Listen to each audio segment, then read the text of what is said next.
Assalamualaikum warahmatullahi wabarakatuh. Perkenalkan, nama saya Siti Nurhalijah dari kelas 12 Akil 3.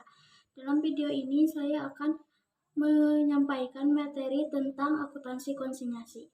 Pengertian penjualan konsinyasi. Pengertian konsinyasi atau konsigmen adalah suatu perjanjian di mana salah satu pihak yang memiliki barang menyerahkan sejumlah barang kepada pihak tertentu untuk dijualkan dengan memberikan komisi tertentu. Karakteristik dan keuntungan penjualan konsinyasi. Karakteristik konsinyasi yang sekaligus merupakan perbedaan perlakuan akuntansi dengan transaksi penjualan, yaitu yang pertama, barang-barang konsinyasi harus dilaporkan sebagai persediaan oleh pengamanat karena hak milik atas barang-barang tersebut masih berada di tangan pengamanat. Yang kedua, pengiriman barang-barang konsinyasi tidak mengakibatkan timbulnya pendapatan dan tidak boleh dipakai sebagai kriteria untuk mengakui timbulnya pendapatan. Yang ketiga, pihak pengamanat atau konsignor sebagai pemilik barang tetap bertanggung jawab sepenuhnya terhadap semua biaya yang berhubungan dengan barang-barang konsinyasi sejak saat pengiriman sampai dengan saat komisioner berhasil menjual barang tersebut kepada pihak ketiga. Yang keempat, komisioner dalam batas kemampuannya mempunyai kewajiban untuk menjaga keselamatan dan keamanan barang-barang yang diterimanya itu. Metode pencatatan yang dapat dipakai oleh pengamanat maupun komisioner ada dua, yaitu yang pertama, metode terpisah. Dalam metode terpisah, laba rugi dan penjualan konsinyasi disajikan secara terpisah dengan laba atau rugi penjualan biasa atau penjualan lainnya. Yang kedua, metode tidak terpisah. Dalam metode tidak terpisah ini, laba atau rugi dari penjualan konsinyasi tidak dipisahkan dengan laba atau rugi dari penjualan biasa atau penjualan lainnya. Berikut ini dijelaskan akuntansi yang diselenggarakan oleh masing-masing pihak. Yang pertama, akuntansi oleh komisioner. Bagi komisioner, setiap transaksi pendapatan yang berhubungan dengan penjualan konsinyasi dimasukkan ke dalam rekening barang, komisi, atau konsigmen in. Komisioner hanya membuat jurnal pada saat menjual barang konsinyasi, mengeluarkan biaya-biaya yang berhubungan dengan konsinyasi, mencatat pendapatan komisi, dan pengiriman uang ke pengamanat. Transaksi yang berhubungan dengan biaya-biaya penjualan konsinyasi akan didebit. Misalnya, biaya yang dikeluarkan komisioner tetap akan diganti oleh pengamanat. Biaya pendapatan komisi yang belum diterima, melaporkan penjualan konsinyasi kepada pengamanat, dan membayar uang kepada pengamanat. Jadi, rekening barang komisi atau konsigmen in dicatat baik di debit maupun di kredit. Di debit pada saat barang komisi diterima dari pengamanat, dan di kredit saat barang komisi terjual kepada pihak lain. Prosedur akuntansi penjualan konsinyasi untuk komisioner ada dua metode. Yang pertama, metode terpisah. Dalam metode ini, semua laba atau kerugian yang diperoleh dari kegiatan konsinyasi akan disajikan secara terpisah dari laba rugi yang biasa.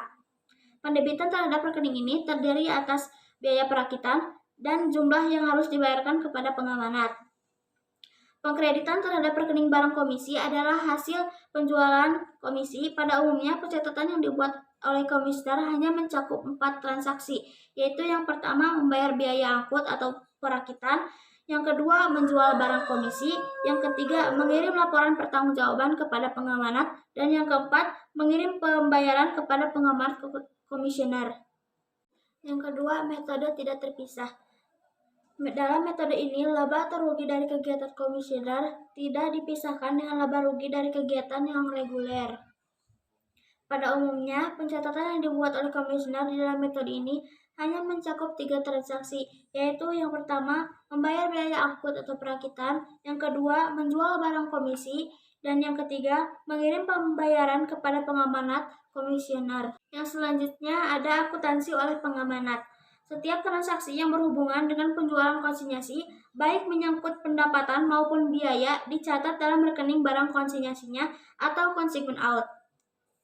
Pengamanat atau konsignor mencatat atau menjual pada saat menitipkan barang ke komisioner dan menerima laporan konsinyasi serta uang dari komisioner.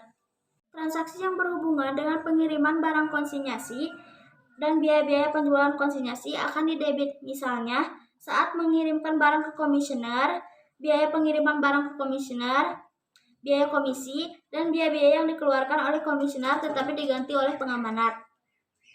Transaksi yang berhubungan dengan hasil penjualan barang konsinyasi dan pendapatan konsinyasi akan dikredit, yaitu saat mencatat pendapatan konsinyasi, laba konsinyasi, dan saat menerima laporan tentang hasil penjualan barang konsinyasi. Jadi, rekening barang konsinyasi atau consignment out dicatat baik di debit maupun di kredit. Di debit saat barang dikirim ke pengamanat, dan di kredit saat barang dititipkan tersebut benar-benar sudah terjual berdasarkan laporan dari pihak konsigne atau komisioner. Prosedur akuntansi penjualan konsinyasi untuk pengamanat ada dua metode. Yang pertama, metode terpisah. Di dalam metode ini, semua laba ataupun rugi yang diperoleh dari kegiatan konsinyasi akan disajikan secara terpisah dari rugi laba yang biasa. Pendebitan terhadap barang konsinyasi yaitu harga pokok barang konsinyasi yang dikirim, harga pengiriman barang-barang konsinyasi, dan biaya yang berhubungan dengan barang konsinyasi yang dibuat oleh komisioner akan tetapi ditanggung oleh pengamanat. Termasuk di dalam kelompok ini misalnya komisi, biaya perakitan, dan sebagainya. Pengkreditan terhadap rekening barang konsinyasi adalah hasil penjualan barang konsinyasi. Pada umumnya, pencatatan yang dibuat oleh pengamanat hanya mencakup 4 transaksi, yaitu yang pertama, pengiriman barang komisi, yang kedua, pembayaran biaya angkut barang konsinyasi, yang ketiga, penerima laporan pertanggungjawaban dari komisioner, dan yang keempat, menerima pembayaran dari komisioner. Yang kedua, metode tidak terpisah. Dalam metode ini, laba atau rugi dari kegiatan konsinyasi tidak dipisahkan dengan laba rugi dari kegiatan yang reguler. Pada umumnya, pencatatan yang dibuat oleh pengamanat di dalam metode ini hanya mencakup 3 transaksi, yaitu yang pertama, pembayaran biaya angkut barang konsinyasi, yang kedua, menerima laporan pertanggungjawaban dari komisioner, yang ketiga, menerima pembayaran dari komisioner. Metode penjualan konsinyasi. Metode administrasi barang ada metode perpetual dan metode fisik.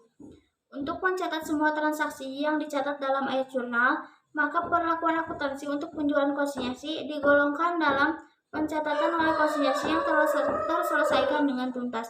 Yang pertama, perbedaan pencatatan pada buku konsinyor jika transaksi konsinyor diselenggarakan terpisah dari transaksi penjualan biasa.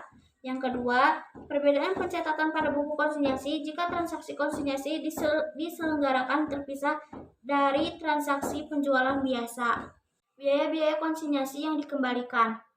Apabila barang-barang konsinyasi dikembalikan kepada pengamanat atau konsignor, maka rekening barang-barang konsinyasi harus dikredit dengan harga pokok barang-barang yang bersangkutan. Biaya-biaya yang berhubungan dengan aktivitas untuk menjual barang-barang tersebut harus dibebankan kepada pendapatan untuk periode yang bersangkutan. Sekian materi yang bisa saya sampaikan. Mohon maaf bila ada kekurangan karena saya masih tahap pembelajaran. Wassalamualaikum warahmatullahi wabarakatuh.